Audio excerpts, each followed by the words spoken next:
This is a butterfly. It's made up of 4 different options contracts, 2 long, 2 short, and this is the risk graph. And you can see this line that is right here is the 0 line, and the blue line is the profit and loss of this strategy at expiration. The magenta line is the profit and loss right now in real time. And as you can see, that profit and loss line is quite steep, but that's because we're near the end of the day. But let's look at the blue line. And it's saying if you held this, and let's say I got in right where this yellow line is, and price went towards my strategy, but it didn't make it. It didn't make it inside of this big triangle. Instead, it stopped right here. At the end of the day, I would lose this amount of money. On this particular trade, that would be $200.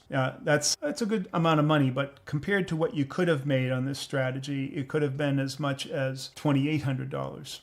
So you put that trade on and it loses. $200 down. Loses again, $200 down. Loses again, $200 down. Then it gets in here and maybe it doesn't go all the way right to the center, but let's say it just goes a little inward a bit. And on that third day, you make $1,200. That's a pretty good payday. So you lost $400 or $600 on the first 3 days, and you made $1,200 on that last day. Now, is there any guarantee that you would have made that money on that last day? No. You could have gone 5 or 6 days of $200 losses, and maybe that day didn't come for about 10 days. You could have gone 10 days or 9 days of $200 losses before you made that big one. But before we go there, let's just say that we know what the distribution of those returns are going to be. We know there's going to be a certain amount of time that it's going to end up outside of the profit tent, and a certain amount of time that it's going to end up inside the profit tent. And we know what these are because we know what the normal distribution is. We know, for instance, let's see, I'm going to bring this up here. I'm going to show you a distribution of the S&P 500 over a long period of time. So this is a distribution of prices of the S&P 500 over the past 25 years. Now, the blue area and the green area and the pink area all represent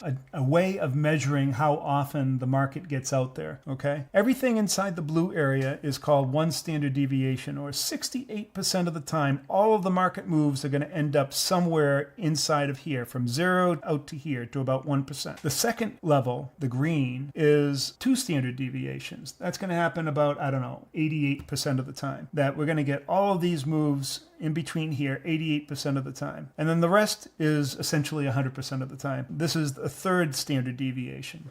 So we know how often that happens, and it's regular. And the reason why we know, if you look at this chart, I could draw this chart another 50 years out and it would look exactly the same. The distribution would be exactly the same. So we know that a certain amount of times it's going to move 1 standard deviation, and another amount of time it's going to move 2 standard deviations. We know this. We know it for a fact. That's what's going to happen. So if I can put on that asymmetric trade such that if it only moves the 1 standard deviation a certain amount of times, but comes to the 2 standard deviation move, and it moves in there a certain amount of times, if I can adjust the risk to reward, I can assure a positive outcome. And that's exactly what we're doing.